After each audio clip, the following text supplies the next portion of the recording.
Hello and welcome to another episode of Let's Talk Bees. I was going to say before I started this, the first person to mention the weather in a derogatory sense is getting banned for life. And before I even got here, Lynette had put, "Good evening, glad this popped up. I've been checking all day and was starting to think the heat had addled my brain and I'd missed it." So I'll let you off, Lynette. You're not directly moaning about the weather, but come on, I love the warm weather. Absolutely love it. I'll take it every day of the week. John saying it's going to be a quiet one with the weather. I reckon you're probably right. We have 7 people here today. But I've got a new cool feature here. So you can see John's comment is up on the left-hand side there. And then we've also got the live comments. So all of your comments will appear on there. Hopefully it won't be too quick, but I think it probably will be. I will answer everybody's questions and I'll give you kind of like 1 or 2 or 3 final calls. And then if there's no questions, I reckon we should just all go back outside and enjoy the sunshine. Probably a good idea. Lynette's thinking it's going to be a quick one as well. John has hit the like button. Thank you very much, John. Denby Honey says, when will you start treating? So normally I like to treat middle of August, take all of my honey off around then. Nice warm day in the middle of August. Take my honey off, put my treatments in. I reckon this year is definitely going to be 2 weeks early. So back end of July, if I can push it out for the flow here. Loads of people I know further down south, the flow is long gone. So they're treating already. And if it's gone, there's no point trying to eke it out any further. You might as well get in there and treat it as quick as you possibly can. John's, yeah, I could bulk out the detail. That is a good shout. I like your thinking. Right, Denby Honey says, I've extracted spring and what we thought was summer flow honey, and now the girls are bringing in even more. This year has been the same for us. What are your thoughts? By far and away, the best beekeeping year I've ever seen by like a long, long, long way. Particularly good for queen matings. Absolutely fantastic. Really, like, I hate to be pessimistic or even like negative about what is a very positive thing, but I've always said, you know what, if you took the UK and sprinkled on a little bit of sunshine and a little bit of nice weather, it would be the best place in the world. It really would. And Wales is kind of even better than that. Wales really is lovely. It's lush everywhere. I was up in the forest today and it's just very green still. And we've not had that much rain, but it holds on to the greenness well.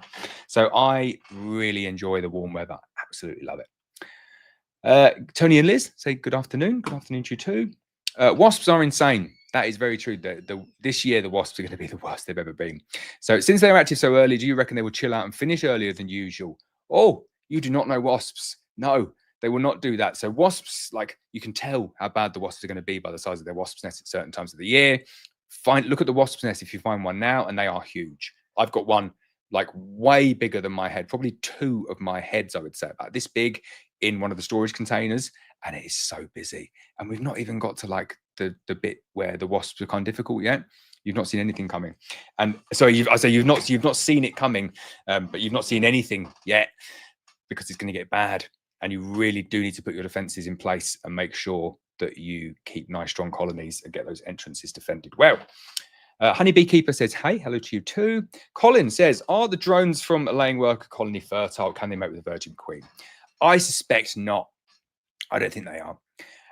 I don't have any science to back that up, but you can see from the quality of the eggs that are laid and the larvae that hatch out from them, or the multiple larvae that hatch out, and then the one that they decide to feed, and you just think, no, that's just all wrong. But I have no evidence to back that up. And if anyone does have evidence to back that up, that would be brilliant. But my guess is no. John says, no wasps in Aberdeenshire yet. Wow, they are making their way up to you as we speak, John. Leaves B says, evening, Laurence. Hope you're well. Hope you're well too. Lee Woodward says, hi, Laurence. Is it too late to transfer a nuke into a 12-frame hive? Absolutely not. Get it in there straight away. Got a few more weeks left, got a good few more weeks left, if not a couple of months left for hiving things up like that. Definitely want to give them space if they need it. Collector Rick Honeybee says, stack silver, gold, and honey and protect your wealth with real money. Very good point. John Sylvester says, good afternoon, Laurence. The postman messed up again twice in 1 week, so I won't get my queens until tomorrow. I had to make a complaint, but thank you once again for them. Oh, that is frustrating.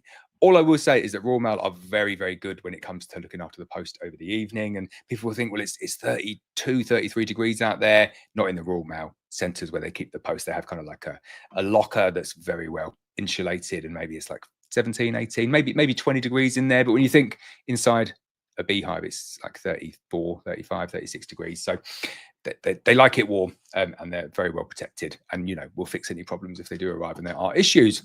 Thomas said, all things wasp, what do you use for traps, distance from hives, any other tips or tricks? I'm not on underfloor entrances and making some this week, and move my new nukes to my back garden. So I did a channel member exclusive on this, so anyone who is a channel member will know, because I spoke about this earlier on in the week. But with wasps, the best defense is a good attack, and the way that you have a good attack is by having lots of bees, huge amount of bees, big strong colonies that haven't swarmed, colonies that you've done maybe a Demaree on and really turbocharge those colonies. Combine that with an underfloor entrance or an easily defendable entrance, and you should never have to worry about any guards or reducing the entrance down. The bees can just sort it out for themselves.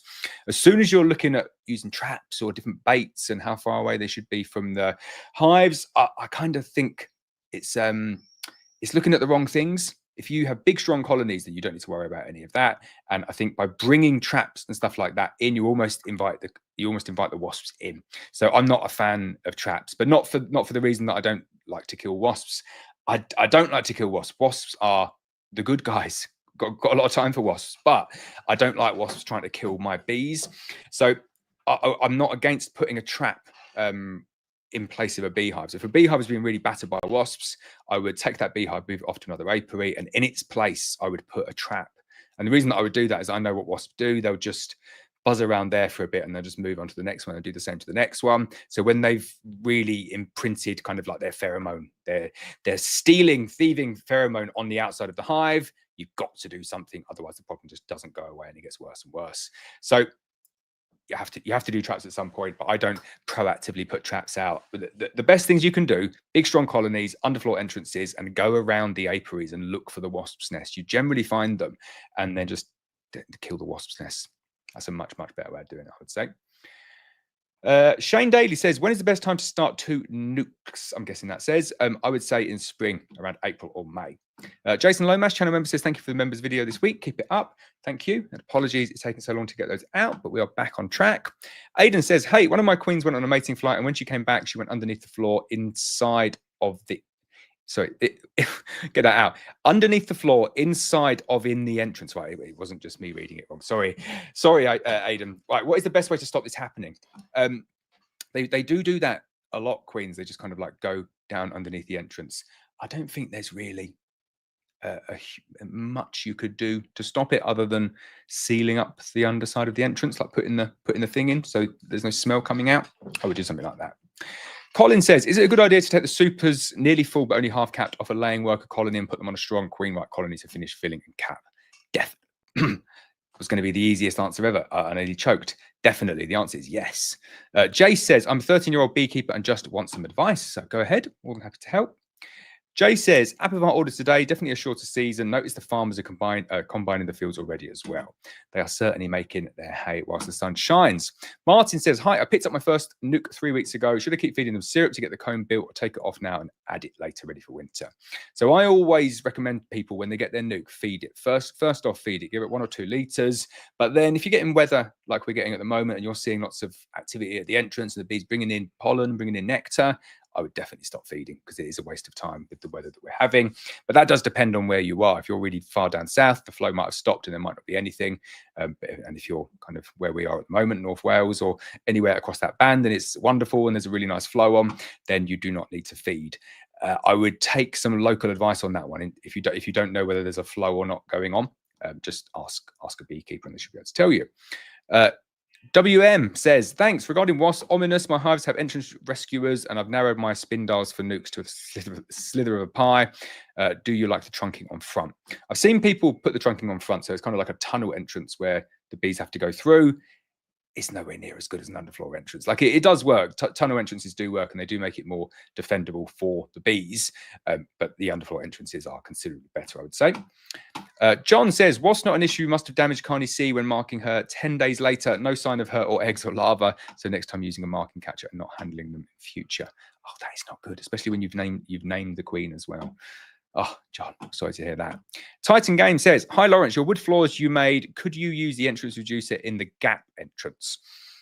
You could, if you want to close the entrances up on the floors that I made, the easiest way of doing it is a foam bung. So if you just go down the skip and get some old chairs or something, foam, like a sofa, cut it open, get the foam out, you can get loads of this for free. And then you just cut big strips. And imagine the slot is something like that. You want a really big chunky strip in all directions. And then all you do, if you ever want to reduce the entrance, is you just stick it in the kind of underfloor entrance bit, and it just closes off any bit that you need to close off. You don't need to do it though. That's the beauty of the underfloor entrances. You just don't need to do it. The only way or the reason that I would ever do it is if I had a colony that was really dwindling down in there, and then I would go ahead and do something like that. But that technique there is, it's not really designed for that, but it's fine. But it's designed for closing up the colonies and moving them. And on a wooden underfloor entrance floor, you just take this big piece of foam, stick it in a bucket of water, get it soaking, stick it in that entrance there, and then the bees can't get out. And then where they would have normally got out, they've just got this nice big foam, soaky, wet bung thing that they can drink when they're getting a little bit hot. It's quite a cool floor, I have to say, and it only costs about £5 to make. Lynette says, saw a post on Facebook today. Royal Mail stood a nuke on its end and put in 2 plastic bags. Oh, God. Do you know what? I'll stick up for Royal Mail here. Royal Mail are really, really, really good. They are exceptional on the whole. And, you know, I'll add in the on the whole because you will get exceptions where something's happened or something's gone wrong, and obviously a picture might not tell the entire story, but they really go out of their way to do the very best for the bees at every single step along the way. Like anytime I'm moving bees or queens through Royal Mail, they go above and beyond. And here's an example of like just last week, and anybody who was caught up in this situation will know exactly what happened here. So I was in a rush on a Friday trying to send out some queens, and Royal Mail click and drop went down. And I'm singing their praises, but it did go down for a little bit, for about 5 minutes. So I applied postage to about 70 queens, I think, and I applied the wrong postage. So I used tracked 48 postage as opposed to the raw like special delivery one. So this was on a Friday for delivery on a Saturday. So everyone got texts on Friday night saying, "Oh, we've got your order and it's going to be delivered on like Tuesday." And I got a couple of emails from people saying, "Is this right? Like it says Monday or Tuesday." And I said, "Oh yeah, it's just Royal Mail sometimes do that, and it's definitely wrong. Like they're special deliveries; they'll be there tomorrow." I woke up the next morning. I don't know what time. Does everyone else get up really early in the summer? I've been getting up like 4:30, 5 at the moment. So I got up at 4:30 on Saturday morning last week, and I had a couple more messages, and I thought this is really weird because normally get like 1 or 2 people saying it, but to have like 5 or 6 people saying that the dates were wrong. Anyway, I looked on there and I'd applied the wrong postage to 70 queens, and I just thought, what am I going to do? Like, what do I do here? Do I try and contact the customers? Do I just hope that they're going to get there on time? And you know, I'll always hold my hands up and try and be honest and communicate as best as I can. So I sent an email out to everyone saying, this is what's happened. I'm not sure when they're going to be delivered. I can see on some of the tracking that some of them are like being due to be delivered this morning. So some of them have got through. So I was really confused as to what was going on. So I sent a couple of emails out, and then somebody sent me a picture saying, my queen's just been delivered, and I think there's something that you want to see on it. So they sent me a picture of this order, and I don't know if everyone got the same stamp on it, but basically what had happened is Royal Mail at Chester, give them like a direct shout out at Chester because they deal with all of it there. They must have like emptied the bag, knowing, you know, oh, this is the bee man's bag. We have to look after it. We have to put it in a special place and stuff. And they would have started going through the tracking, like the parcels and the labels, and they would have looked at it and said, this isn't right. Like we know it says live urgent bees inside. Like prioritize this delivery. They knew that the tracking was wrong. They knew that I hadn't paid the right amount for it. So you know what they did? They didn't do it for free, and I wouldn't have expected them to do it for free, but they went through every single parcel that was in that bag, every single one, and they upgraded the delivery to special delivery. Now, nobody told them to do that. And I guess the guy who was doing it was probably thinking, like, I could get in a lot of trouble here because, you know, I'm upgrading all of these deliveries. And okay, I have to pay for them, but there's been no request, there's no paperwork. And I know working in, you know, big corporation, it's difficult to do stuff like that. But I find Royal Mail always go above and beyond to get stuff done. So they did. I reckon they saved like 80% of those queens because they wouldn't have lasted if from Friday to Tuesday in the post would have been a very long time for them. Every single one of them was delivered by midday the following day. So they properly pulled out all the stops. So I'm not picking on you there, Lynette. I just wanted to go off on a slight tangent because I see people saying bad stuff about Royal Mail all the time, but there is lots and lots and lots of good stuff to be said about them too. There we go. Oh, not having an early finish after that. Right, Keith says, hi, Laurence, had a couple of hives that became queenless. Now they have hatched queen cells and the queen's present, but is it too late for these colonies to thrive? Should I move these colonies in with my other colonies? So it's hard for me to say. I went in and looked at a colony today that I saw swarm. So I saw it swarm 2.5 weeks ago.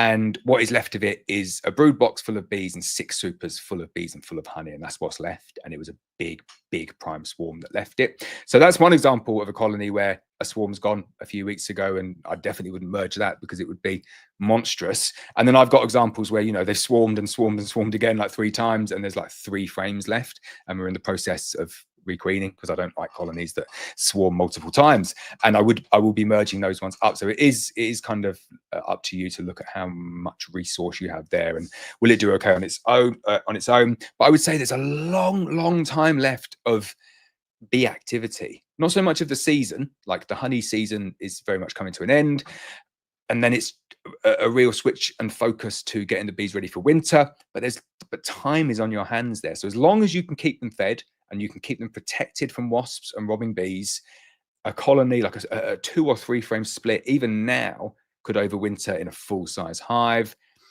But getting a 2 or 3 frame split through now and feeding it and not letting it be robbed is difficult and it is challenging. So you want to start off with nice big colonies. So you need to make that judgment call. But I would say if they're on 3 or 4 frames and you've got a queen in there and the queen is laying and you can keep them protected and keep them well fed, I wouldn't merge them and keep them separate. Adverts are interrupting your broadcast. Thanks, Brian. We do put the adverts on there. They will come up every now and again. Kieran, channel member, says, I requeened 2 AMM colonies using the Abello frame cage and replaced them with Black Mountain Honey F1 brood frames. Filled to the edge with capped brood over the moon. Amazing. That's very, very good to hear. I remember the order well, and I'm glad that it's turned out so positively. Jay says I have to have a sip. Thanks for that. Oh, delish. PK, channel member, says, hi, Laurence, hope you're well. Is the flow still on in your area? Very much so. Normally for us, we'll kind of get a flow. If we get the good weather all the way through like back end of August, it kind of merges into a heather flow here as well, because at pretty much all of my sites, they'll get, you know, they may be like 2 or 3 miles away from the heather. So they go and get a little bit of it, and then it can go all the way through into end of September if you want. And you can imagine what would happen if you took your honey off there and didn't do any sort of varroa treatments. Xerac says, can I get delivery of nukes? So we sell nukes all over the UK. We can only ship them within the UK. Steve Williams says, looking to get my hives ready for next year for my first time beekeeping. I've done my courses, don't worry. Can't decide if I should go for Langstroth or National Hives, poly or cedar. Please advise. Oh, they're both very subjective to different people. I recommend, I think I'm sticky now with my recommendation. So I would recommend a National Hive. That is the one that I would go for. And I only say that because I just think it's much easier when it comes to equipment in the UK for sourcing. You know, you can get yourself a Langstroth hive for plastic or wooden or poly. And I just always fall back on like that wooden national standard, because a lot of manufacturers still conform to that wooden national standard, like the exterior standard. So Abello do, the BS honeybees. I used to have a BS honeybees polyhive that conformed to it as well. The Paynes one doesn't, but it still works. And the Maysmore one doesn't, and it still works. But I really like the fact that the Abello and the BS honeybees ones like fit on that wooden national format. And I just find having that flexibility to kind of shop around and mix and match is probably where my advice would go going forward. So like when I buy new equipment now, this is what I buy. I make my own underfloor entrance. So the floor, I don't buy a floor with the beehive. I'll have a single like national deep brood box, so not a 14 by 12, a national deep, and then I just buy the queen exclusives in bulk. I'll buy 4 supers per hive. I buy a polyashwell feeder, and I buy a wooden roof with a metal top. So that's kind of like my combo, which is mix and matching like poly and cedar all the way through, but it's mix and matching it in the right way. Like all of the supers that I buy, they were wooden supers. So I'll go for 2nd grade cedar supers because they're the best bang for your buck, even though they've gone up loads in price over the last 10 years. So I don't buy kind of like the kits. And I think that's the good advice to people, is that you don't need to buy the kits. If you go down that exterior like footprint of a national format, you have a little bit, you can kind of choose, you can mix and match. Whereas with the Langstroth one, you definitely can't do that. You know, if you buy an Anel Langstroth hive and then you put it on a Lyson poly hive and try and connect the two together, something that I have actually done and failed with, it doesn't work because the configuration, there's no standardized format with that. So you're really locked in if you go down that route with the manufacturer that you go with. Whereas if you go with the national and go with that exterior footprint, you are not locked in and you're kind of free to shop around, which I like. Jace says, I marked my queen yesterday and put a little bit too much on. Will it hurt her? Possibly. Keep an eye on her. It's very easy to do that. You've got to kind of get your pens and dab them, you know, get the paint pumping out of them first and wipe them clean and then use them. I've done it, you know, you see the videos. It's very, very easy to do. No, unfortunately, we cannot send anything out to the Middle East. I wish I could. Nikki says, good evening. Hello to you too. Amco says, my queen does not lay a lot of eggs and brood is not compact. Queen is from this year. Bees are not strong and there are a few of them, like 2 to 3 treats. Could be frames. What is the problem? Bad queen or just not many bees? So I get a lot of questions and queries about this kind of like over the course of the year. So it goes like this.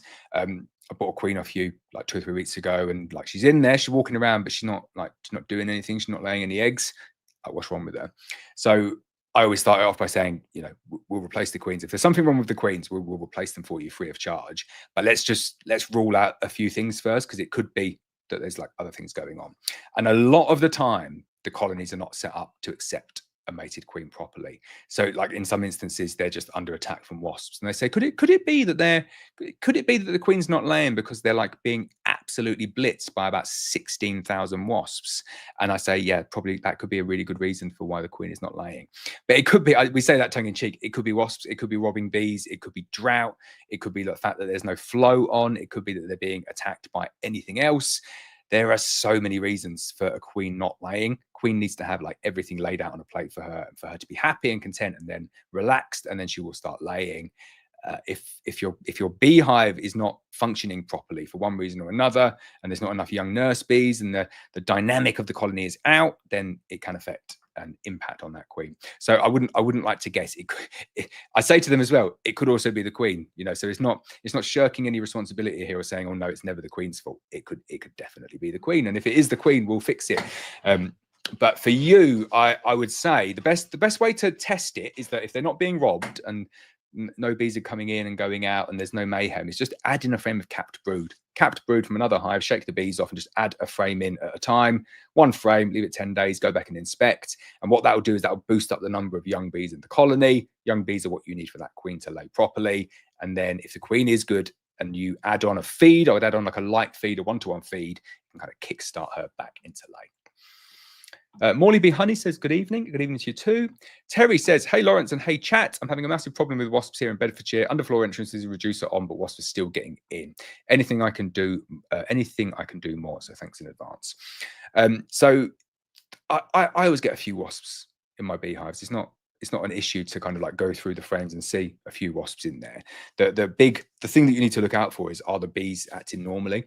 So are the bees just going about their business? If they are, everything's fine. Or are the bees like actively engaging in combat with the wasps? And if they are, it's not fine. So if you are getting that, I would reduce the entrance down. Like we said earlier on, you can get some foam and just bung it in and it will reduce, it will reduce the entrance from big down to small like that. That's definitely going to help. The fact that your bees, the fact that there's no flow. So if your flow's finished, which I suspect it probably has in Bedfordshire, that's going to be putting everything on red alert. So I would recommend getting rid of the honey. So harvesting the honey, getting your feeders on, feeding your bees, and then by feeding the bees, it boosts up the number of bees in that colony. You've got more nurse bees coming through, but then it means that as the wasps get worse, you're going to have more bees kind of being upgraded to defenders of the hive. Love that. Right, Nikki said, how's everyone's season going? We still have bramble flowering in East Devon on the coast. Oh, it's pretty good. It's pretty good. Not going to lie. Best year ever. I want every year to be like this now. Gary Baldry says, how long after getting a nuke in a new hive should they start producing honey or drawing out the super? I'm guessing that is. Had mine in roughly 3 weeks and they still not completed the brood box. So 3 weeks could be normal. It completely depends on kind of who you got your nuke from and how many bees are in it. It's more down to how many bees are in it versus how much brood is in it for that initial expansion. But if you think about kind of like the way that brood works is roughly on like a 3-week-ish cycle. So the queen will lay an egg and then 3 weeks later you see a bee. So for the first 3 weeks, you don't really see like any expansion at all, because all the queen is doing is just laying eggs. But once they load up that first 3 weeks, and I say this to people on our course, I can't even get the branding in. There we go. It's not there. It's the 4th week that you see a lot of progress. So week 1, not that much. Week 2, not that much. Week 3, you start thinking, what's going on? This is not good. And then week 4, you come back, you're like, whoa, that was pretty extreme growth. So I think you'll see it in the next couple of weeks, and then the bees will start to move up into the super.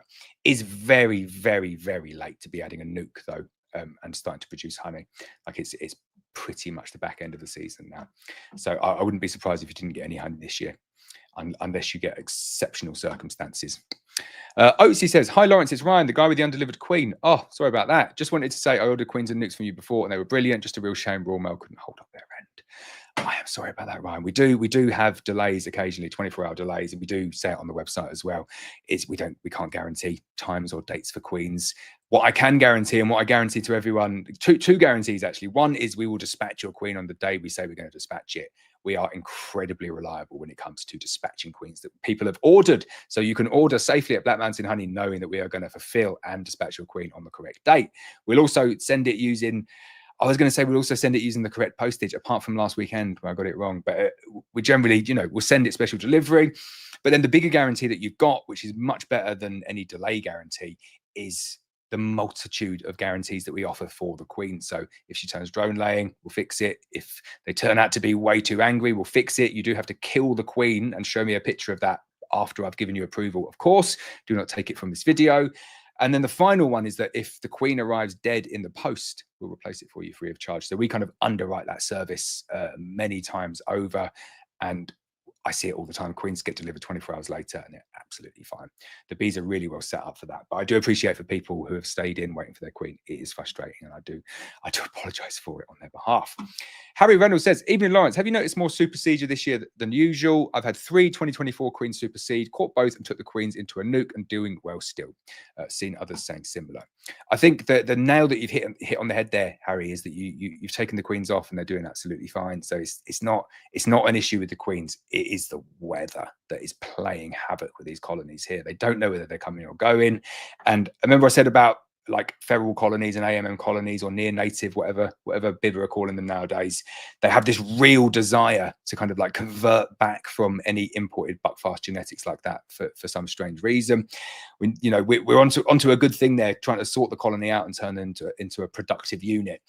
And then they go back on it. And I find the weather has turbocharged their ability to do that. So you've laid it out very nicely there, which is that the bees have tried to supersede the queens that have gone in. You've taken the queens out before they've actually killed them, which is what they do. Whereas if you'd have gone in and just taken down the supersedure cells, they would have tried to create more supersedure cells. But if you'd have kept on going to the point where the new brood from that queen had emerged, they stopped doing it. And we see it all the time with the ones that we introduce hundreds of them.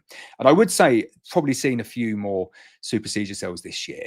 But I think it's just a function of the heat. I've seen more swarms this year. We've seen more honey this year. We've got better matings this year. Like good weather just turbocharges beekeeping and you just see more stuff. So I do think it's that. It's not like I'm in exactly the same boat as you where I see the supersedure cells, I take them down, I go back, I see them again. Doesn't happen on all of them. I reckon it's about 10% maybe.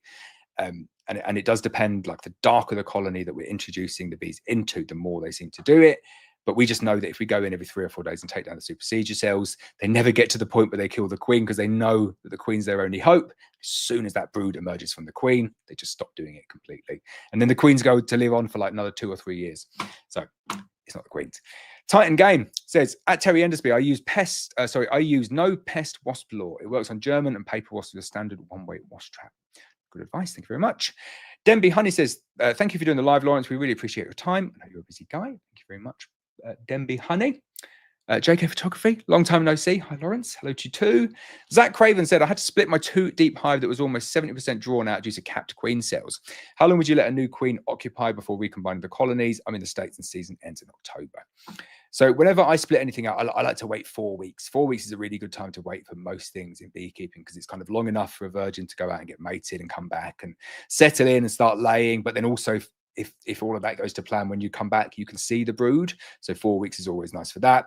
And then also, as we said with the brood earlier, the kind of 3-week pattern. So going in on the 4th week, you see a big impact. So I like to leave colonies like that 4 weeks before going in and making any decisions, because a lot of the time you go back in after 4 weeks on 2 colonies you thought you were going to merge. And if you've had successful matings, you'll go back and be like, definitely not merging those 2. They're huge. So I would leave it for the time being. I think that would be my call there. Ebenezer says, my bees are building a cross comb on my top bar hive. How should I fix it? Or top bars are good fun. So you just need to get your spacing correct and take down any incorrect combs that they build, and then only give them enough space to build a perfectly drawn out comb. Top bar hives are very good fun, very challenging as well. Andrew Rogers, channel member, says, thinking about taking my honey off soon. If I do, how much syrup you reckon a colony would need to be fed on a weekly basis at this time of the year? So it is impossible for me to answer that one, but you will really get the hang of it very, very quickly, because you'll just be able to see how much they're storing in the frames. And if you know that you kind of want like maybe, let's say 3 or 4 frames of stores at any time at this point in the year, if you feed them, if you take the honey off and feed them 2 liters of syrup, and then they've kind of gone from 3 frames to 3 frames, you're thinking, okay, well, they're just like eating that, which is what they will do with syrup at this time of the year. They'll just consume it and then use it for rearing, queen rearing. So you find you'll feed them the syrup and they just turn it into brood. So definitely don't feed them 2 to 1. Early feeding, once you've taken the honey crop off, all the way through until kind of like back end of September, depending on the temperature, I just feed them 1 to 1. Feed them 1 to 1 pretty much all the way through. And then it's only with the last, definitely the last feed, but maybe the last couple of feeds, that I'll move over to 2 to 1 once I know that all the winter bees have been completely born and living and are doing well. And then there's not much brood in the colony, so they'll backfill it and make it super heavy. So it's trial and error. Go in, maybe go in with 2 or 3 liters for the first one and see how they respond to it, how much they store. And then if it's too much or too little, you can adjust it for the following week. But keep an eye on them. And if in doubt, give them a little bit more. Titan Game says, 2 questions, Laurence. Which one of the wooden hives base do you recommend? Which of the wooden hive base do you recommend? So I make my own wooden underfloor entrances, so that would be my wooden hive base. And then the second question is, where do I buy the mesh from? So I buy the mesh from a company called, I can't remember their name. What are they called? Like Tech. What are they called? It's an extractor brand, Titan Tech. They're not called Titan Tech. What are they called? Someone will know it in the thing. But they gave me a roll of a stainless steel mesh. I've got a couple of rolls of that, actually. It's really good. I don't know where you'd get it from in New Zealand. JK Photography says, got a guy buying some hives. What's the longest they can travel for without travel screens on? I'm concerned they will overheat. I would not be transporting any bees at this time of the year, full stop. That is it. Just don't do it yet. It's not the right time to be transporting bees. They will die. And they can die in 3 minutes or a minute. Really, really bad idea to do it. The only way I would do it is full travel screens, top and bottom, lots of water being sprayed through, and do it at like 1 o'clock in the morning. That would be the only way I'd recommend it this time of the year, or with the weather as it is at the moment. Lynette says, I've only had good experience with the raw melt on the bees too. I was shocked to see that post. Yes, I've not seen it. I'm going to go and look at it afterwards. Nikki says, our postie is the best. He comes to us early. He knows when we have queens come in. They really are. They go out of their way. They're brilliant, aren't they? Paul Edwards says, following the Demaree, the brood frames have been backfilled with nectar and pollen. The queen can't lay in that now. So how do I get the frames back to drawn comb, please? So she'll let like pollen in the brood frames is normal. And if you just put frames of nectar in the middle of 2 frames of capped brood, they'll just remove the nectar and lift it upwards, and then she can lay in it again if you want to do that, or you can just nadir the whole box and put it underneath the original brood box with the queen excluder in the middle, and then again the bees will move it up. It's not perfect, the Demaree. You can't get everything out of those frames, but you can get them to a point where you can kind of just like recycle them back into the brood nest if needed. Artem says, hey Laurence, some of the stubborn colonies refuse to lift Demaree brood honey up and just recapped it. Any tips? How many spare bee boxes do you keep for each Demaree hive? So I keep 1 extra brood box. So each kind of hive setup I have an additional brood box. So I limit it now. I've only ever have 2 brood boxes on a hive at any one time. Never 3. 3's too much, I think. And then the brood, do you know what? If they're doing it for me and they won't lift it up, I'll get a few frames like that each year. I just put them in a nuke. Just make up a nuke. Or kind of like put it on top of a double brood. Just I'll get like 3 or 4 boxes of it and just double brood and just stick it on top and say that can be their winter feed. I don't fret too much about the ones that won't come out. Most of it will though, and you find kind of like later on in the year they'll do it a little bit better than now. It's quite early to be doing it just yet. I know your flow's probably finished, so it's the right time for you. But I think for the bees, they're still probably finding something, and maybe if it's, I don't know. I think with it as well, it really does help if you get the box there early when it's nectar. Do you know, once it's honey, if they've capped it over, they are much slower to kind of move it, I find. Bit of water sprayed on it as well does help though, because it gets them in there. Do you know, even on that top layer, it seems like it's nectar, and then they'll start working it. So that's a shout. Kind of bruise it all again, give it a little spray with some water, And then the bees, it'll get the bees right on it, working it. Carly says, I heard a new virgin queen piping and then watched the new virgin queen emerge. Will they sort themselves out, or should I be worried about cast swarms? Or it does depend. There's not really a huge amount you can do with it now. I think I would leave them to it. Yeah, I wouldn't worry. Like a cast swarm, you don't lose that many bees really. So if they start casting, then you'll have to go in and find any more. But I think you should be okay. Andrew Cook says, hi, Laurence, it's Andy. It's Andy and Luke from Hampshire. Your queen overwintered nuke. You sampled us for my WBC hive. 60 kilograms of honey plus 3 splits, all queen supplied by you. Well happy, a really special hive. Excellent. I'm very happy to hear that. And I like your Komodo Joe as well. It looks exactly like my one. I love my Komodo Joe. Richard Mallion, channel member, says, hi, Laurence, what are your thoughts on just using oxalic acid for varroa treatment? For instance, 3 treatments, 5 days apart after the honey has been taken off. So, apart from the fact that it is not legal, and it's not actually even legal to use apibioxol multiple times like that. We'll park that. Apart from the fact that you're not actually allowed to do that, it's a really, really good treatment. A lot of people do it, and I think to make it work as a single treatment without anything else, you probably go like 5, 6, maybe 7 treatments. You need to really kind of keep on pumping it in to combat it like that. But it's a good plan. Good plan. A lot of people do that. You know, you see it across the USA. Tons of people do that. They do it with the supers on. They're allowed to use just like standard oxalic acid as well. It's a lot easier for people over there, but they have a number of other issues to deal with in terms of, you know, colonies collapsing and stuff. Jean says, good evening, Laurence. Thank you for all of your videos and knowledge. I love your live chats. Thank you for answering our questions. My pleasure, Jean. Thank you for coming every week. Jay says, of the 5 queens I got from you last week, 4 are good, and it looks like 1 was bald or something, has found dead on the nuke floor. All were introduced correctly. My theory is wasp pressure caused it. They do get the queens. Like it is difficult. And this is why I said this. It's funny when I send out like the emails and stuff saying you should make splits now. Like you can make a split now, back end of May, 1 frame of brood, 1 frame of stores, and chucking some bees and chucking a queen, and you just go and put it somewhere, leave it, and come back, and it's mega nuke. And you can't do that now. It's like beekeeping in July and August is so much more difficult and resource intensive versus beekeeping in like April and May. So you can see why a lot of people make up their nukes. Like all of our nukes at Black Mountain Honey, we've made up over 1,000 nukes for next year. They were made up weeks ago. And they were made up weeks ago with 3 frames of brood, 2 frames of stores, and a frame of foundation. And that was weeks ago. And we were probably cutting it fine doing it then, but you know, by the middle of June, maybe like the 7th, 8th of June, all of the nukes were made and ready for next year. It kind of, the later you leave it, the more resources you have to put into it, and the higher your mortality rate we find, and mostly due to the wasps. Lynette says, any update on Splodge and how Smudge is doing? So Splodge is not there anymore.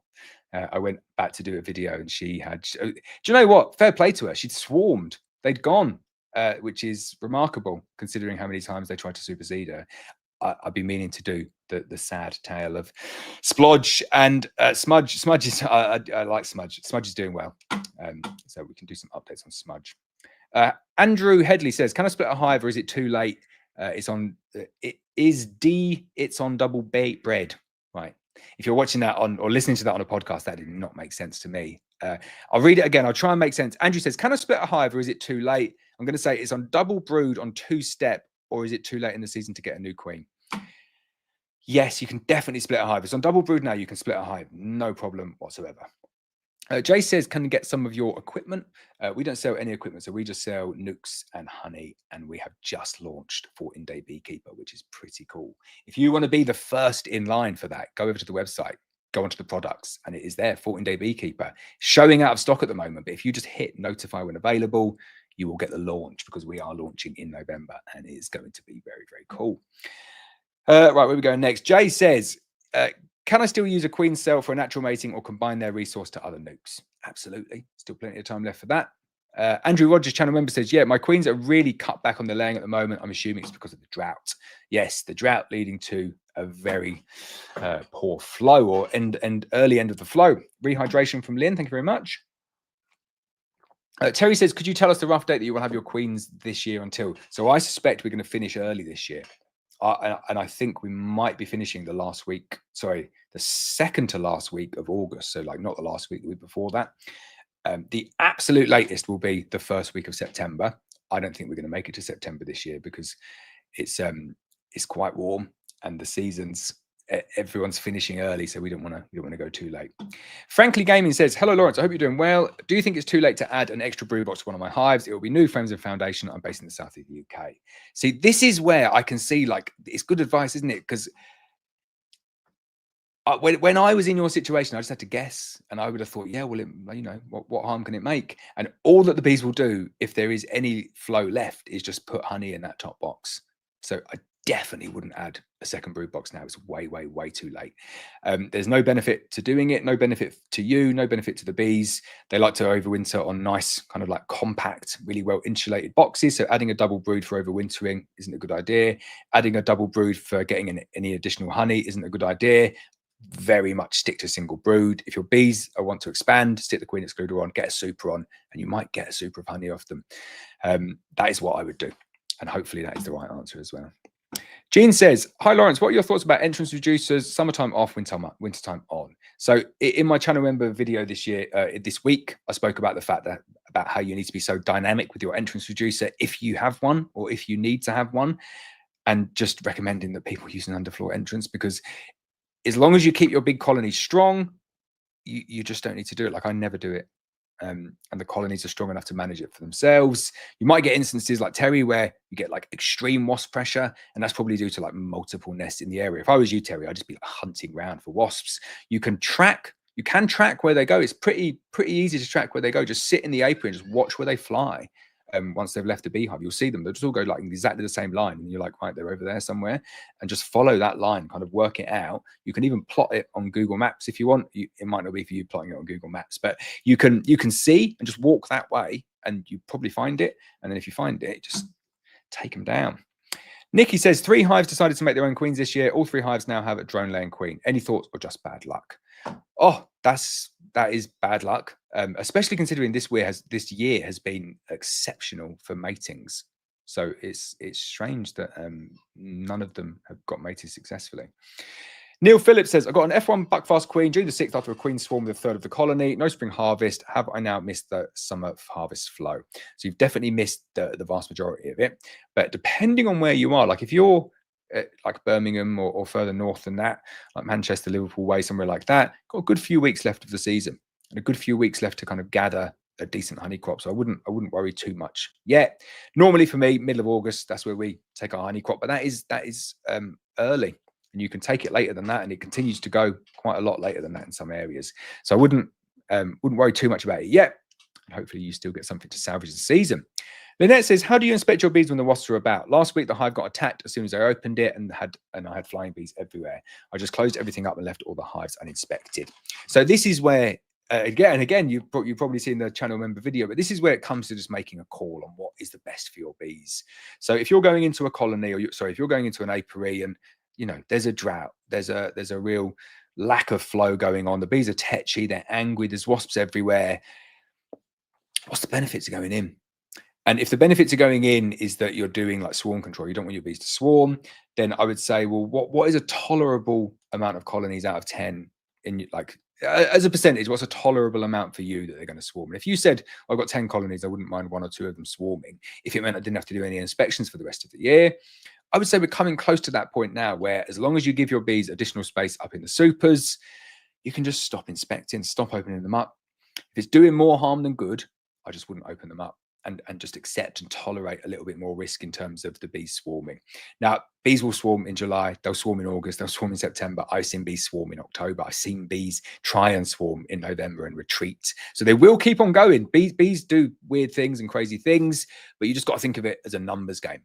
How many numbers have I got in the game, and how many am I willing to accept, kind of like as a failure rate? And if you can justify it in your own head, I would stop doing the inspections. And I think we're coming very, very close to that point now. We've either just reached it or it's kind of like in the next week or 2. I won't be doing any more inspections. PK says, in my area, Reading, Berkshire, only a little bit of Himalayan balsam. Noticed today the bees starting uncapping the outside store frames in the brood box. Wow. So that's when you know it's going downhill quickly, isn't it? So I did say this to people, and I will give people regular updates on this, but between now and say October is the biggest risk period you will ever experience for bee starvation, especially, and listen and do heed this warning, especially if you just started keeping bees this year, because you lucked out and got the easiest year in the world to start keeping bees. If you started keeping bees last year, oh, you will be loving this year. This year is loads better. But for you, if you started in 2025, April or March, April, May, absolute doddle, like 10 out of 10 for easiness, because it was just beautiful weather. The bees expanded, brought in loads of honey, and everything was good. We had like a little period of, well, we did anyway, a little period of disruption in the middle. And then we've kind of moved into this strange summer, which is like real intense heat and then occasional downpour. For us up here, I reckon we've had either average or above average rainfall, I would say, combined like and coupled with really, really hot days and lots of sun, which is perfect for the bees. But when you're starting to see that now and the bees uncapping the store frames in the brood box, that is a real sure sign that they are struggling and they need access to that food. And you know, it's, what is it? It's like middle of July. So we've still got like 2 weeks of July left, all of August left, all of September left, all of October left. We've got like 3.5 months of not that much available for the bees, and the bees needing a lot of food. So get yourself some readily available stores, some syrup, sorry, I should say, but store it so that you can feed your bees in an emergency. You will almost certainly need it. I buy big like pallets of what's it called, Api invert, and just leave it there because I know when I need it I can use it straight away. And then I buy big sacks of sugar as well, and I can make up sugar syrup. Get it in stock ready to go because you will need it. Definitely need it this year.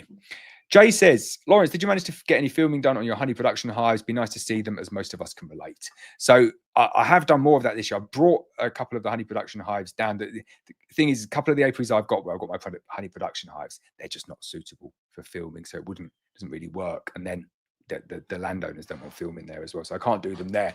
But I brought a couple down, so I've got some in different apiaries now that I can show you. So the one up at one of the farms that we're on, that is like a full honey production apiary, so we're going to do some stuff there. And then I brought some up to the forest apiary as well, so I will be extracting some honey and taking some honey off and then taking it through the extraction unit. Kevin says, good evening, Laurence. Order received with thanks. Buckfast Queens look fantastic. GV honeybees. Thank you very much, Kevin. I remember packing your order up yesterday. Is that a question yet? I won't try and pronounce your name. Get that one wrong. It says, I have an interesting question about swarms. What do swarms do in general? Quick input, greatly appreciated. Thank you. Black Mountain Honey. Just going to neighbours' chimneys. Chilled out. I don't understand that question. So we're going to the next one. I like the way you framed it though. Paul says, we've got Himalayan balsam near me, but I've lost one nuke. My other 2 hives have been under heavy wasp attack. Also lost a hive at the club apiary. Unfortunately, I don't have an out apiary.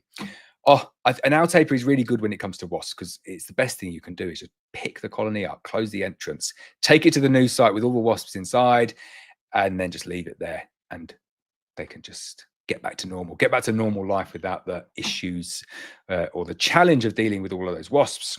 Jean says, Laurence, is there a situation where you would not have to do a split? Thank you. So the Demaree split is the vertical split is kind of, it's not really a split. It's just putting an extra box on a beehive, and it does exactly the same thing as a split. It is brilliant. Haram says, evening, Laurence. I bought 2 nukes, not had queens in them, and checked them last week. One of them had about 6 queen cells, no sign of the queen. And this week checked again, and the other one had no queen as well and no eggs. Oh, that's not good to hear. The one, you definitely had a queen in there at some point, though, because they wouldn't have queen cells without the queen laying the eggs that hatch out into the larva. But yeah, that's not ideal. Who did you buy them from? Definitely not us, because we stopped sending nukes months ago. Just put that in just for anyone else who's watching it. But I hope you get it sorted, and hopefully the person that you bought them from will fix that for you. John says, smash up the likes and subscribe to Laurence. Thank you very much, John. David says, seeing a lot of drones getting booted out today seems very early, right? Although I guess it shows how far forward everything is. I noticed exactly the same thing today in one of my hives. Up at the top in the supers of a colony that had like a bit too much space. It's got big clusters of drones that are not daring to go down to where all the ladies are hanging out. But yeah, it is drone kick out time, and it is very, very early. Phil Matthews says, hey, Laurence, discovered CBPV, that's chronic bee paralysis virus, in one hive this week. Removed the UFE, love the acronyms, or yeah, it's acronyms. Underfloor entrance. Hive was Demaree a month ago, so lots of space and ensuring good apiary hygiene. Any advice, experience you can share? So I said this before and said it on the last one. I've never had a case of CBPV, chronic bee paralysis virus. So I wouldn't want to give like too much advice, but all I know is that it's very contagious from bee to bee. And what they say, the biggest thing, the best thing you can do is just give the bees space. So reduce congestion. So going from single brood to double brood would help. Giving them additional supers, giving them dead space within the hive apparently helps them kind of not so much get over it, but reduce the transmission, which means that more of them can get over it. That's probably the only thing that I would add in there. That it seemed to be like a real positive thing or a trend that was going where you take the floors off, you remove the underfloor entrance and let all of the dead go down. And then I think someone did some studies to say it doesn't make a huge amount of difference. I don't think it's the wrong thing to do. I've not got the experience to know kind of like personally from my own experience what kind of I've done in the past, just because we've never had the issues ourselves. Demaree Honey says 2 weeks ago the girls have pretty much set up shop. I think to prepare for winter. Then we had 48 hours of rain, and now I'm whacking supers on left, right, and centre. Certainly perks it up with the rain, doesn't it? Derek says, hi, lol, I hope you're well. I have 2 current questions. I introduced a Black Mountain Honey Queen to a small colony. She's laying, but the colony is still small. I added a friend with broodal stages 2 weeks ago, but they still seem small. Is there anything I can do to help them? So on that one quickly, Derek. So as I said before, use that 3-week rule. So when you add the frame of brood in, give it 3 weeks for all of that to emerge, and then kind of add on a week, and then assess it at that point, because you should see a real growth at that point. Question 2 is, on another hive, I have 4 supers of honey frames. What should I leave for them? Cheers, mate. So I never recommend ever leaving any honey for the bees in the supers. It really complicates your beekeeping. I leave a single brood box for my bees to include all of their food and all of the bees as well. It's a single brood box. You get up to about kind of like 40 pounds, between 35 and 45 pounds, depending on the weight of the hive as well. And then that is a really good overwintering weight. That's the weight that we use. Jean, sorry, I've gone back to that one. Jean says, what is the best way to produce honeycomb? Is it a wireframe or wax sheet foundation?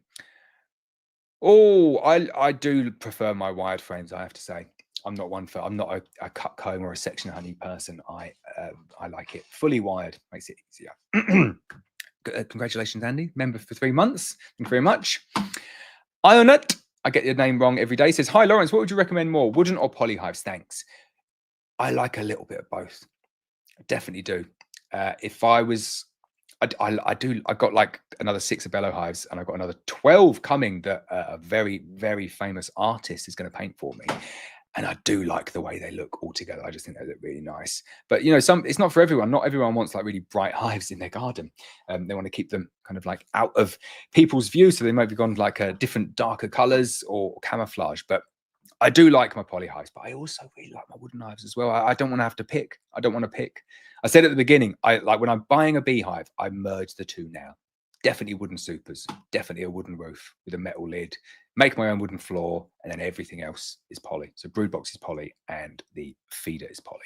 Paul says, thank you. Titan Game says, thanks, Laurence. I plan to build some other bases this year. Have a good rest. Thank you very much.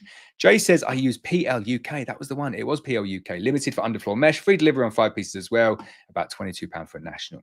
Highly recommended. The PL UK guys. Very good. Get the stainless steel mesh if you can get it. Harry says, clearer boards on today and extracting tomorrow. Oh, very exciting. Jay wants to know the mesh size. Harry says, oops, I'm in Sussex and the flow has slowed right down. Do you think any chance of a small bit more honey before final supers off and treatment in August, or better to treat now? It is marginal.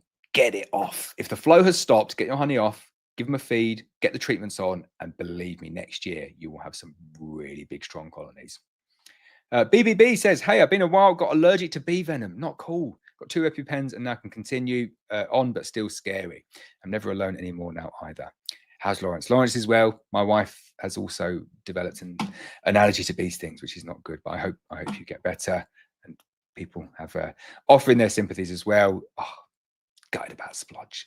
At least she still lives. That is the one thing. She's gone off. She's going to do her own thing.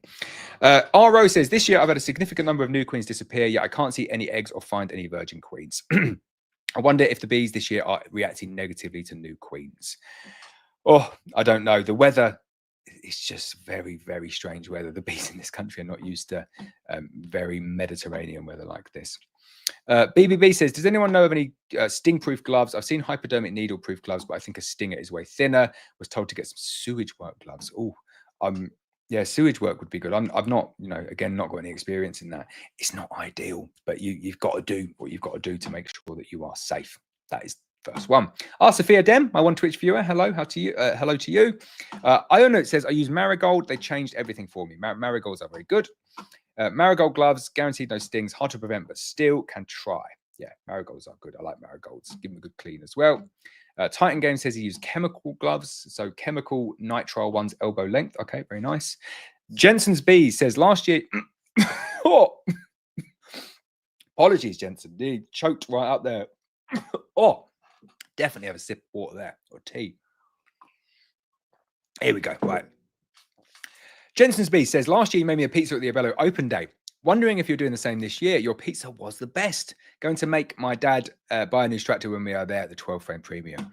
So Jensen, you will be delighted to hear that I will be back at the Abello open day this year, and I will not be cooking pizzas because there's going to be two people there who know how to cook pizzas way better than me. So I will be there. The pizzas will be there. The people who know how to cook the pizzas properly will be there, and I'll just be there doing like chatting and stuff, which is, I'm probably better at that, you know, going around and talking to people.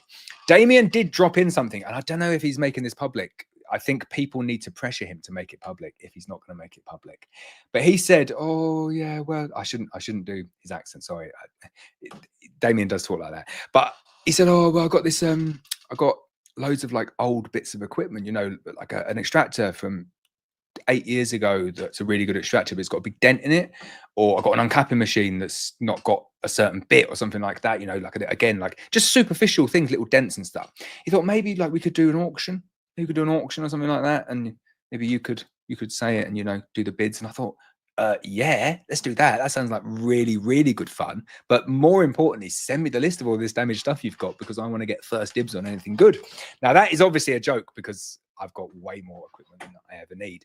But I thought that was a brilliant idea from Damien. And I said, I'm definitely up for doing that. So if he's not already announced it and you speak to him, drop him a message and ask him, because I'm sure he could be persuaded. Iona says, yes, no stings, been using them for the past 3 inspections, so all good. We've got people here, Discord. People DMing each other, very nice. All right. Let's get back to the questions on here. I like that people having a chat. Supple Mills says, evening, Laurence. Can you shout out to my partner, Lucy? She's now starting her beekeeping journey and getting hives next year, obviously from Black Mountain Honey. Well, a massive shout out to Mark's partner, Lucy. Good luck with everything. Beekeeping is great fun. Any questions, just come on here and ask, and people will give you the answers. It might not be me. It could be someone else. People will help. PJ Morgan says, is 20 kilograms the right amount of stores to leave on a decent sized colony over winter?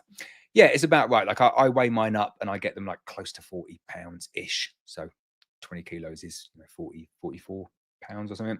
It does depend though, because if I've got poly hives, you can get them through on like 35, 36 pounds. And if you've got like all wooden hives and big, really deep, heavy wooden cedar roofs, it could be 50 pounds. So it's all about just knowing for you what a full beehive and bees and stores weighs, and then just kind of working on that each year. Supple Mills, again, we did that one yesterday. Shout out to your partner, Lucy. Oh, so you wanted to put that in there. Black Dog Apiary Suffolk. Oh, Mark, how's it going? Black Dog Apiaries. Yeah, shout out to Lucy. And Black Mountain Honey Nuke will be with you next year, hopefully. I don't know if you've ordered yet, but get your order in soon, eh? Michael Henvey says, just started beekeeping this year, caught a swarm in June and attempting another. Thanks for all the great advice and videos. My pleasure, Michael. Thanks for joining. Alan says, can I feed my bees water sugar throughout the winter? So my recommendation is, if you take your honey off soon, feed them 1-to-1 sugar syrup to keep them going all the way through until back end of September. And then for the final couple of feeds, move over to 2-to-1 or invert sugar syrup, which is much thicker. Don't feed them 1-to-1 sugar syrup that late through the winter. And then the idea is that kind of back end of September, early October, you feed them enough invert sugar syrup in the final couple of feeds that will finish maybe middle of October to get them through until the next year. Then you shouldn't be feeding them. You do not want to feed bees sugar syrup like when it's -3, because they can't access it, because they'll just be in cluster. Mark Evans says, I've been queenless for at least 2 to 3 months. They raised a new queen, brooding eggs in all stages. Seen the queen, went to mark her on the next inspection, and she's gone. They've drawn 2 queen cells now. Any ideas? Oh, it's frustrating, but 2 queen cells, I would treat it as Supercedure. So I would just leave both cells there. It is frustrating, and it is just bees doing very, very weird things. It's almost like they know that the weather's good. They know that the season is compressed, so they're just doing things quicker. So instead of, they're thinking we can swarm 3 times this year and like make the most. You know, we didn't get any swarms last year, and then they want to make the most this year. It is a turbocharged year for sure. Dilwyn says, thanks for last week's competition introduced today. My daughter's named her podcast. Oh man, that is without a doubt the best name for a queen I've ever heard. Oh, beautiful podcast. It reminds me of a story where there's nothing to do with that. It's just the way that I spoke about it. I'd been going to the gym. And been kind of like, well, not at the moment. This is like a couple of years ago, and I was feeling all good about myself. I was thinking, I'm getting in good shape here, like that. And then I went onto a video call with someone, and like I could see that they kind of like looked at me as I got the camera on like that, and I thought, oh yeah, they're probably thinking, he's lost a bit of weight, and they're probably going to say something. And they said, oh Laurence, they're Welsh. They said, oh Laurence, you look terrible. And it made me laugh so much inside because I love a bit of praise. And I was thinking, oh, they're going to say something really nice here. Oh, you look terrible. Your eyes. You look like you're going to die. And sorry if I butchered the Welsh accent there. I did it as best as I possibly could. But it always made me laugh because I was really expecting something for them to say something nice, and they properly butchered me and I kind of looked at myself afterwards and I said to Helen, I said, do I look that bad? And she looked at me and said, yeah, you look shocking. Oh, I don't need any praise. Right, next question. Martin says, I found a lot of wax moth larvae while looking at my friend's hives today. They are on the mite board and covered in silk webs. Is this a problem or normal to find them on the mite board? So it is normal to find them on the mite board. I wouldn't want to see loads of them down there. And if I saw loads of them down there, I'd be going through my colony to see what's going on. The best thing that you can do for wax moth is just condense the colony down to a reasonable size. So you've not got lots of voids in, got additional space, you've got extra supers on, not got extra brood boxes on. You kind of like compress them down a little bit. And then that means that all areas of the hive have got plenty of bees walking around, and then they should take care of the wax moth. And then Martin says, and what can we do about them? So I would just boost up the number of bees and the bees should sort them out. Brad Beale says, watching while requeening. Very nice. Your buckfast are excellent. So glad I requeen. Are excellent. Glad to hear that you are happy with them, Brad. Don't want that one. Ian says, when I need to feed, can I use 2 to 1 or should this be diluted? I tried diluting previously and it went mold. So I tried diluting previously and it went moldy. So you can feed 2 to 1. Feed 2 to 1 whenever you want. The bees will just process it as you need them to. Doesn't give you the best bang for your buck because you can dilute it down. You get a little bit more feed out of it and it will still do the same job. I think it's a bit wasteful to use it at this time of the year. But all I would do is just water it down in the feeder. Is that what you said? You tried diluting it last time previously and it went moldy in the feeder. If that was the case, you probably put a little bit too much water in. So the way that I always water down 2 to 1 is I'll tip out a quarter of a jerry can and fill it up and then shake it. And I don't know what that takes it to, but I know that it works. I know that it's pretty robust and will still do well. Martin says, when I get my nuke off you next year, will it be usable for the future or will the mesh lid be a problem? Can I get a solid lid from you as well? Probably. So we used to use the mesh lids. Like you can buy a crown board to go underneath it, and then on top of the mesh lids, we just put a bit of Celotex or Kingspan or insulation board. So you can use it. As it is with a very, very minor modification, which is just a bit of an insulation offcut that you'll find in a skip. Or you can go to Simon the Beekeeper and you can buy the roof that goes directly on top of it, which is about 20 quid. So then you can use it perfectly then. I won't try and say it. I'm going to call you Bok. He says, hi, Laurence. Hello to you too. Dilwyn says, I use knitted cotton gloves inside nitrile gloves that make a huge difference while not significantly reducing dexterity. Very nice. It's like wicket keeper's innards. Don't know if you know anything about cricket. They don't strike me as the kind of person that would get into cricket. And also, let's get back to Dil. Sorry about the fleeting visits that you have to make because it was very busy. So sorry. I didn't mean to be rude. Everyone else is going to be thinking, what was that about? Right. Jay says, I've got to go. Thanks for the live. Have another sit. It's damn hot. Have a great weekend. We're 3 minutes over. Wow. But we are. I'll get to the end. I'll get to the end of the comments. That's good. Right. Neil Phillips, stop asking questions now. We're at the end. Right. Neil Phillips says, it's interesting to see how many people have lost queens this year. I have 1 2024 colony, 2 2025 nukes, and lost all 3 queens in June. Thought it was just me. It's just, yeah, it's a very, very, very swarmy year. Very warm as well. But I think this is the thing. I hear a lot of this, and I hear people saying, "Oh, like queens and a lot of supersedures," and I say, "But it's been a pretty good year, though, isn't it?" And they say, "Yeah, best year ever. Got loads of honey." And it's like I think to have all of that kind of the good stuff, all of the honey and all of the easiness at the beginning of the year, like maybe take the fact that the bees have been particularly swarmy this year. To keep the bees in the boxes this year has been a real challenge. Brad says, watching from the start, so this may be longer. No, sorry, may no longer be relevant, but I'm a professional pest controller, and this is by far the very worst season I've seen. And please report all Asian hornet signs. It's just perfect storm.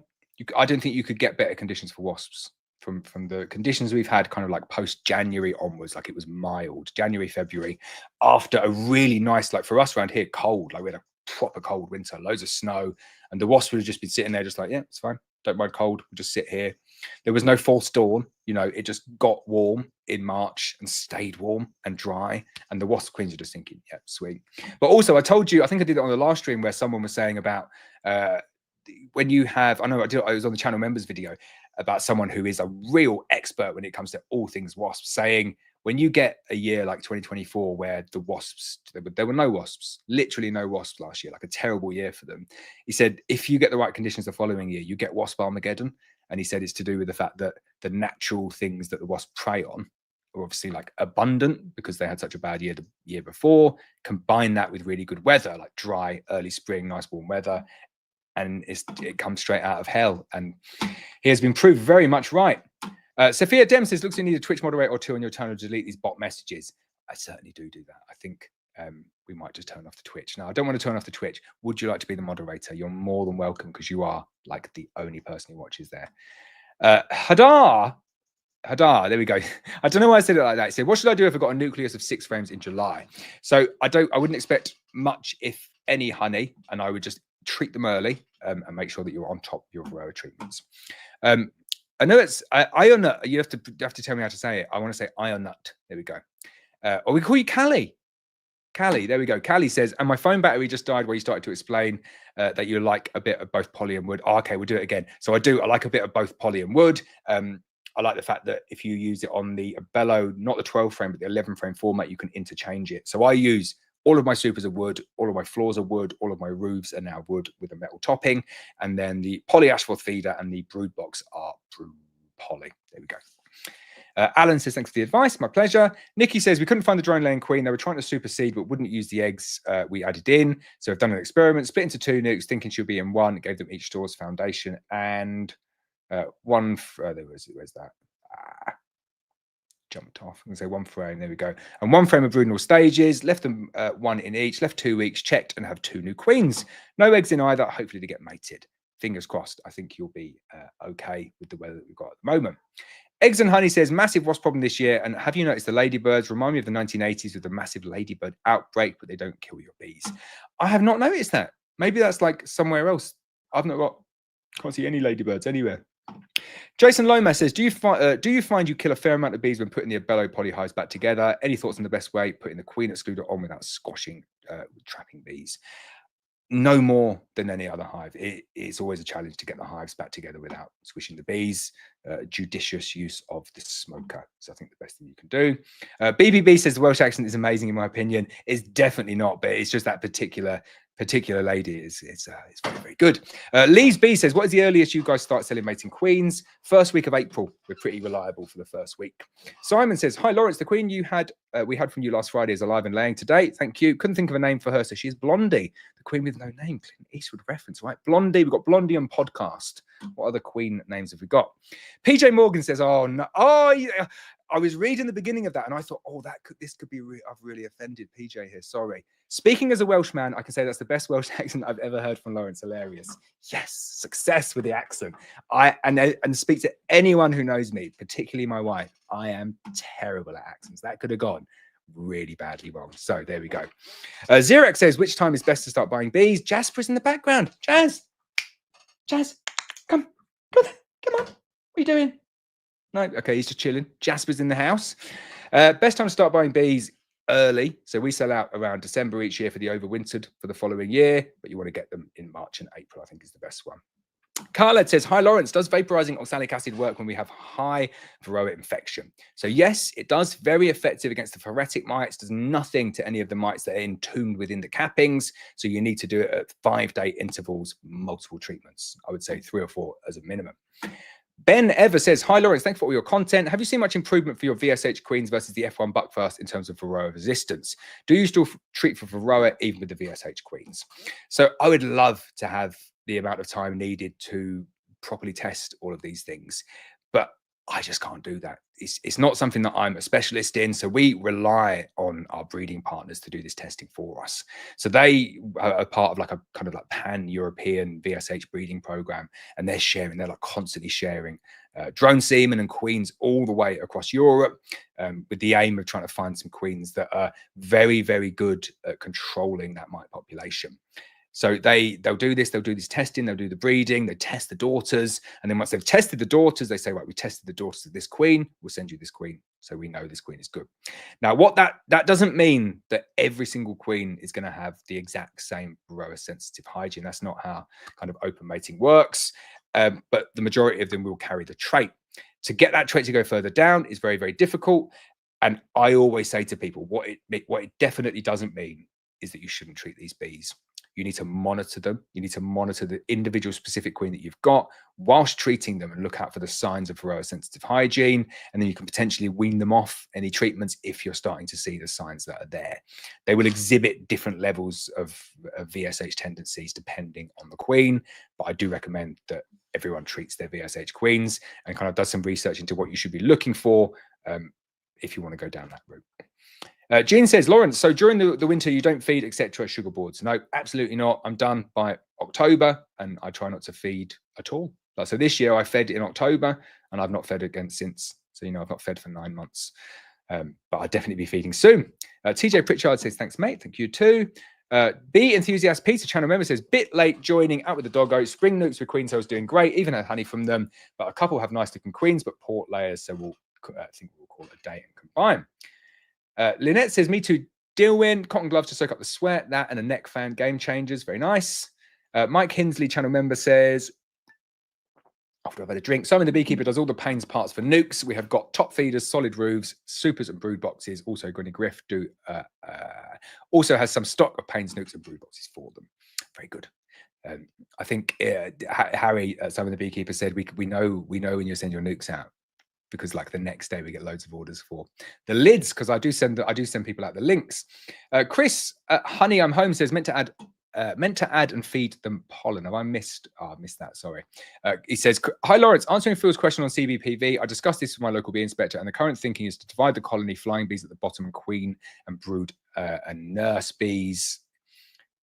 Meant to add and feed them pollen. Okay, so it kind of like a Demaree split kind of thing. Okay, that's interesting. So bleeding the flying bees, or separating the flying bees away from the queen, the brood, and the nurse bees. Okay, interesting. A bit like if that works and they see like improvements as a result of that, that'd be really good. So I will pick that up with our bee inspector.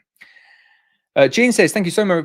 Thank you so much for your time this evening. I hope all of your family are well, and see you next live stream. Sophia Dem, you are now appointed official Twitch moderator. You have to let me know what I have to give you. I'll try and get on there afterwards and assign you some stuff. Callie says, thank you so much for explaining it again. My pleasure. You have to tell me if Callie is not a suitable name. Ashley says, what is your thought on the Nucci Hive? Could only see one video about it on your channel. So the Nucci Hive is cool, but it is very, very niche. It is very niche. They stopped making it now. So I can say what I want, say what I want about it, which I could at the beginning.